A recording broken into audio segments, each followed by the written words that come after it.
گھوڑا کا جب بچہ پیدا ہوتا ہے تو اس کے لیے ہم مکمل طور پر یہ جینیٹکلی پریڈیٹر میں فٹ ہوتا ہے، اس کے لیے پریڈکٹ کر سکتے ہیں کہ وہ بڑا ہوگا، اتنی اس کی جسامت ہوگی، اس کی اتنی صحت ہوگی، اور یہ عوامل اپنی زندگی میں سر انجام دے گا گھڑ سواری کے لیے یا دوسرے عوامل کے لیے، یا اسی طرح انسان کے علاوہ جتنی بھی مخلوقات ہیں اس کے لیے ہم پریڈکٹ کر سکتے ہیں۔ لیکن ان کے علاوہ جو انسان ہے اس کے لیے ہم کبھی بھی پریڈکٹ نہیں کر سکتے کہ آیا یہ بڑا ہو کر کیا بنے گا۔ وہ بڑا ہو کر آئنسٹائن بھی بن سکتا ہے، بڑا ہو کر بہت بڑا عالم بھی بن سکتا ہے، بڑا ہو کر بہت بڑا بدمعاش بھی بن سکتا ہے، بڑا ہو کر کچھ بھی بن سکتا ہے۔ تو جب یہ کچھ بھی نہیں بن سکتا، اس کے لیے ہم کچھ بھی پریڈکٹ نہیں کر سکتے۔ وہ اسی لیے یہ ہے کہ انسان کو نرچر کی ضرورت ہوتی ہے۔ اب جو لفظ میں نے انگلش کا نرچر استعمال کیا ہے، اس نرچر سے مراد ہے تعلیم، اس نرچر سے مراد ہے تربیت، اس نرچر سے مراد ہے اصلاح، اس نرچر سے مراد ہے نصیحت۔ اب یعنی یہاں سے مکمل طور پر اس چیز کا اظہار ہوتا ہے کہ انسان نے اگر کچھ بننا ہے تو سب سے پہلے اس کو تربیت کی ضرورت ہوتی ہے۔ اب there are 4 dimension for the growing of your life, یعنی انسانی زندگی میں اگر آپ گرو کرنا چاہتے ہیں، ہمارا کچھ مینٹل آبزرویشن یہ بن جاتا ہے کہ میں زندگی دا بڑا بندہ عمر بن سا جل میرے کو ڈھیر گڈیاں ہو سن، یا میرے پاس بہت ساری بلڈنگز ہوں گی، مکان ہوں گے، عمارتیں ہوں گے، یا میرے پاس رقبہ ہوگا۔ یہ ہے فزیکیلٹی گرو۔ یہ انسان ہر کسی کا وزڈملی کرائٹیریا کہ اس کو میں نے گرو کرنا ہے، اور ہر انسان رزق کمانے کے لیے لمیٹیشنز کے اندر ہر بندہ کرتا ہے، لیکن لمٹ سے زیادہ کرنا وہ کسی خواہشات کی تکمیل ہوتی ہے۔ یہ ہے فزیکیلٹی گرو۔ لیکن اکارڈنگ مائی میتھڈ آبزرویشن، میری سوچ کے مطابق اگر آپ اچھے انسان بننا چاہتے ہیں تو اس ڈائمنشن کے علاوہ بھی 3 طریقے کی اور بھی ڈائمنشن ہے، وہ میں آپ کے سامنے ظاہر کرتا ہوں۔ دیکھیں فزیکیلٹی جو گرو ہے اس میں یہ ہے کہ جس طرح ابھی سر نے بتایا کہ ہم بڑے ہو جائیں گے، تعلیم حاصل کر لیں گے، اس کے بعد نوکری اور زندگی ختم۔ اور فزیکیلٹی گرو کی کوئی بھی لانگ لاسٹنگ نہیں ہوتی، اس کا لک آفٹر نہیں ہوتا۔ اب اس کا اینڈ کیا ہوتا ہے؟ یہ فلاں ملک صاحب تھا، وہ فوت ہو گیا، اس کے بعد پھر اس کو کون یاد کرتا ہے؟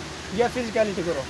اب اس نے تو ختم ہو جانا ہے۔ اب زندگی، کیونکہ جب وہ بزرگ فرماتے ہیں نا کہ انسان بن کر یا شخص بن کر زندگی گزارے، شخصیت بن کر زندگی گزارے، کیونکہ شخصیت تو پھر دوسروں کو بھی فائدہ دیتی ہے مرنے کے بعد۔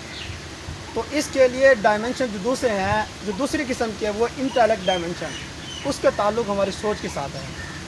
اب اس میں ہم دیکھیں کہ ڈیلی بیسس پر اس پر ہم کتنا گرو کر رہے ہیں، یعنی ہمارا جو رویہ ہے اللہ تعالیٰ کی مخلوق کے ساتھ، یا ہم سوچ جس طرح کے رکھتے ہیں، پازیٹیو رکھتے ہیں، نیگیٹو رکھتے ہیں۔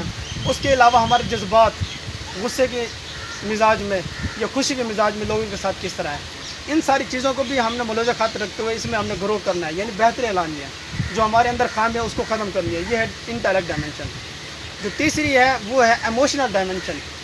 ایموشنز، جذبات، احساسات، نظریات، تصورات، خیالات پر مبنی تمام تر جو دنیا ہے، بحر خیالات کا ہے، اس کو بھی ہم نے دیکھنا ہے ڈیلی بیسس پر کس طرح گرو کر رہے ہیں۔ دیکھیں گل گل سے بنتا ہے چمن حسن کا پیکر، گر خار نہ ہو گل بھی پیدا نہیں ہوتا۔ یہ بھی اقبال کا شعر ہے کہ انسانی زندگی جو ہوتی ہے نا، اس میں خوشی بھی ہوتی ہے، ساتھ میں غمی بھی ہوتی ہے۔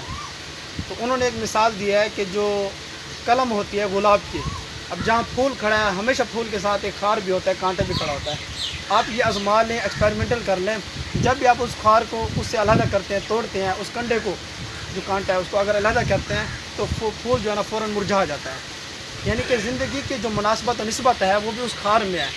بظاہر دیکھنے میں اس کی یہ خامی ہے، یعنی بظاہر جو کانٹا ہے اس میں ہر طرح سے خامی ہے، لیکن اس کی جو خوبی ہے پھول کی ہے، تو اس کا بھی وہ سینٹرل جو ہے یا اس کا محور مرکز ہے وہی کانٹا ہے۔